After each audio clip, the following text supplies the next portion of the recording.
Salam pemirsa, senang rasanya kita bisa berjumpa kembali bersama saya dalam pembahasan buku Yesus Nama di Atas Segala Nama. Buku ini ditulis oleh Nyonya Ellen G. White yang dalam tulisan lain, Yesus adalah Alfa dan Omega, pencipta langit dan bumi, pemberi setiap pemberian yang baik dan sempurna, dan pemikul beban besar kita.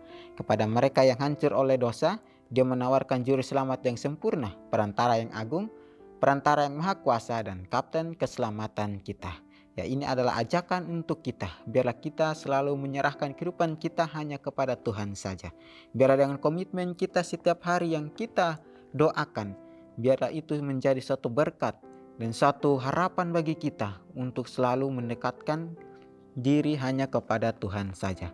Biarlah dengan cinta yang Tuhan berikan dalam kehidupan kita, kita mau bagikan itu untuk sesama-sesama kita. Pada saat ini kita akan masuk dalam pembahasannya dengan judul Batu yang Ditolak. Ayat intinya terdapat dalam Kisah Para Rasul 4 ayat 11. Yesus adalah batu yang dibuang oleh tukang-tukang bangunan, yaitu kamu sendiri, namun ia telah menjadi batu penjuru. Dengan keberanian yang tulus ikhlas dalam kuasa roh, Petrus menyatakan dengan tanpa ragu, ketahuilah oleh kamu sekalian dan oleh seluruh umat Israel bahwa dalam nama Yesus Kristus, orang Nazaret yang telah kamu salibkan, tetapi yang telah dibangkitkan Allah dari antara orang mati, bahwa oleh karena Yesus itulah orang ini berdiri dengan sehat sekarang di hadapan kamu. Yesus adalah batu yang dibuang oleh tukang-tukang bangunan, yaitu kamu sendiri. Namun ia telah menjadi batu penjuru. Dan keselamatan tidak ada di dalam siapapun juga selain dari Dia. Sebab di bawah kolong langit ini tidak ada nama lain yang diberikan kepada manusia yang olehnya kita dapat diselamatkan. Ya, baik di sini dikatakan oleh batu yang ditolak. Ya, batu penjuru atau batu yang dibuang oleh tukang-tukang bangunan telah menjadi batu penjuru bagi kita. Kenapa kita harus menolak batu atau membuang batu yang selalu untuk mau menjadi fondasi di dalam kehidupan kita atau menjadi fondasi di dalam suatu bangunan? Kenapa kita harus menolak itu? Kita harus membuangnya. Padahal itu adalah batu yang baik untuk kita pakai.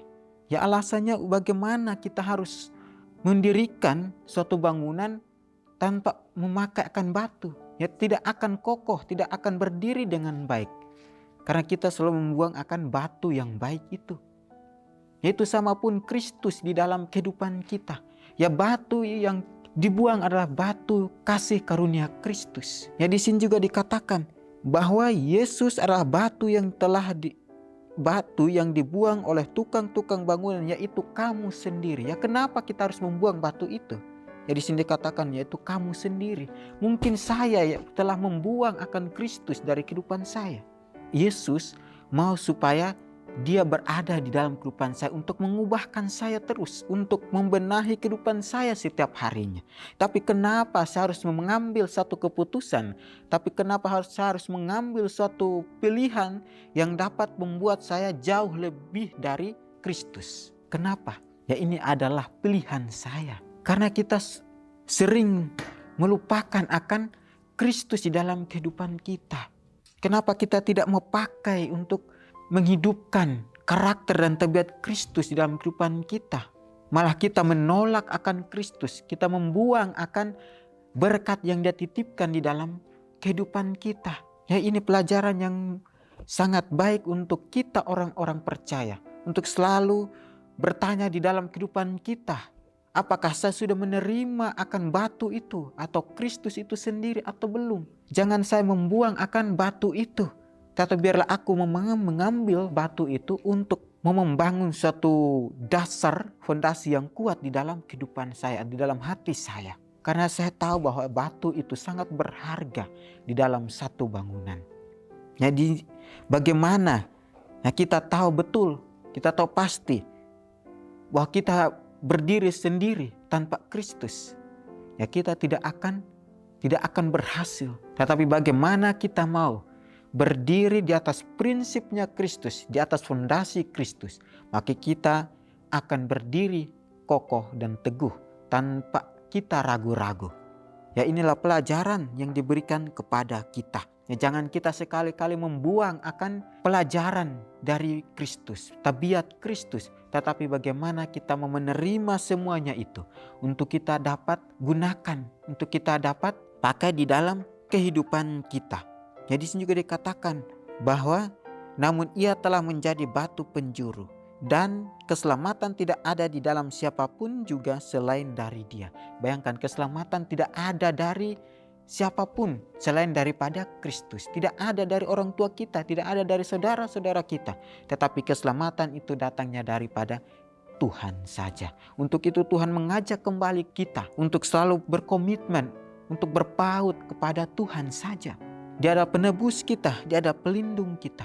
Jika kita mau membuang atau membuang batu penjuru itu, maka kita kehilangan harapan.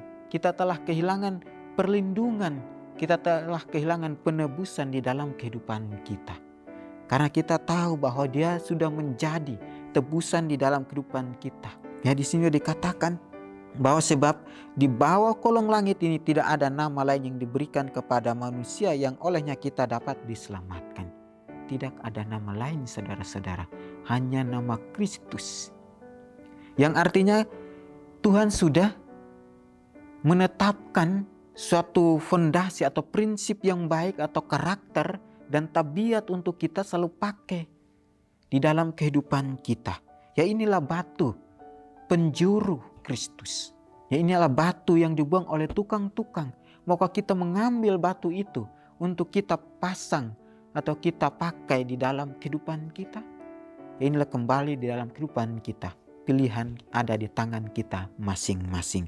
Ya, pertahanan yang berani ini membuat takut para pemimpin Yahudi.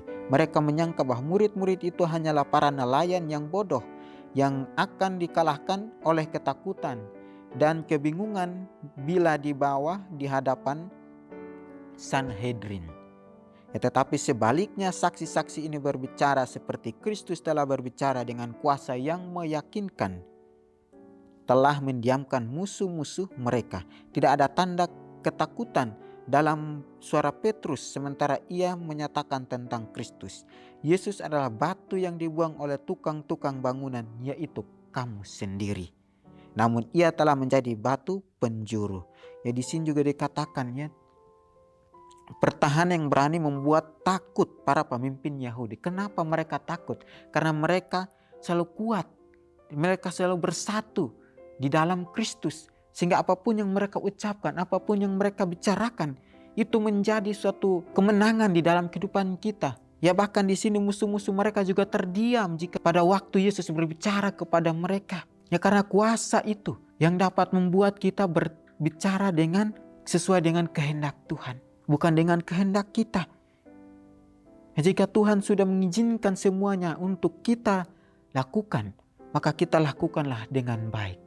Karena itu adalah baik bagi kita. Di sini dikatakan bahwa tetapi sebaliknya saksi-saksi ini berbicara seperti Kristus telah berbicara dengan kuasa yang meyakinkan mereka, telah mendiamkan musuh-musuh mereka. Artinya musuh yang datang mau menyerang, mau menangkap atau membunuh mereka. Ya, inilah kata-kata yang diucapkan Kristus pada saat mereka mau dibawa kepada Sanhedrin. Ya, tidak ada keraguan di dalam diri Petrus sehingga dia dapat menyatakan, dia dapat berbicara seperti itu. Ya, karena dia tahu bahwa Kristus bersama-sama dengan dia. Nah, ini juga kembali diingatkan kepada kita bahwa tidak ada tanda ketakutan dalam suara Petrus sementara ia menyatakan tentang Kristus. Yesus adalah batu yang dibuang oleh tukang-tukang bangunan, yaitu kamu sendiri, namun ia telah menjadi batu penjuru. Ya, kembali terus mengingatkan kepada kita setiap harinya untuk kita selalu mengoreksi, kita selalu menilik hati kita, untuk kita terus mau memandang hanya kepada Tuhan saja. Ya, keselamatan itu datangnya daripada Tuhan, tidak ada dari orang tua kita, tidak ada dari saudara-saudara kita, tetapi itu datangnya daripada Tuhan saja. Ini dalam hal Petrus menggunakan gaya bahasa yang dipahami oleh imam-imam. Nabi-nabi telah mengatakan tentang batu yang ditolak, dan Kristus sendiri yang berbicara pada suatu kesempatan kepada imam-imam dan tua-tua berkata, Belum pernahkah kamu baca dalam kitab suci, batu yang dibuang oleh tukang-tukang bangunan telah menjadi batu penjuru. Hal ini terjadi dari pihak Tuhan, suatu perbuatan ajaib di mata kita.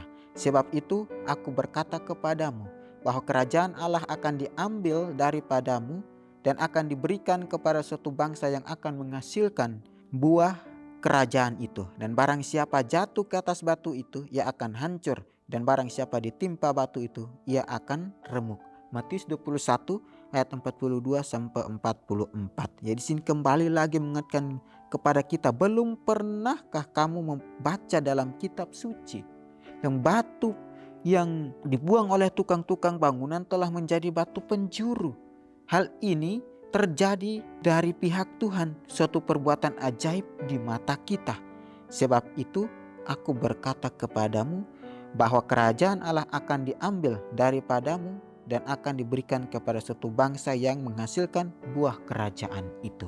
Ya, sangat luar biasa. Tuhan kembali mengingatkan kepada kita, jika kita mau membuang batu yang ada di dalam kehidupan kita atau ada di rumah kita, maka kita telah membuang Kristus. Maka kita tidak masuk dalam suatu janji yang Tuhan berikan di dalam kehidupan kita, yaitu hal kerajaan sorga. Ya, Tuhan akan mengambil itu dan berikan kepada suatu bangsa yang dapat menghasilkan buah-buah kebaikan. Lalu apa yang harus kita ambil dalam kehidupan kita? Maka itu Tuhan inginkan dalam kehidupan kita. Ya, ambil tindakan kita, pilihan kita yang baik, sehingga kita dapat memilih juga yang baik. Untuk kita dapat praktekkan di dalam kehidupan kita. Sehingga tabiat-tabiat Kristus kita dapat terapkan itu di dalam lingkungan kita, di dalam rumah tangga kita. Ya, inilah batu yang diinginkan Tuhan, untuk kita selalu percaya hanya kepada Tuhan saja. Ya, di sini juga dikatakan, pada waktu imam-imam mendengarkan perkataan rasul-rasul yang tidak takut itu, mereka mengenal keduanya sebagai pengikut Yesus.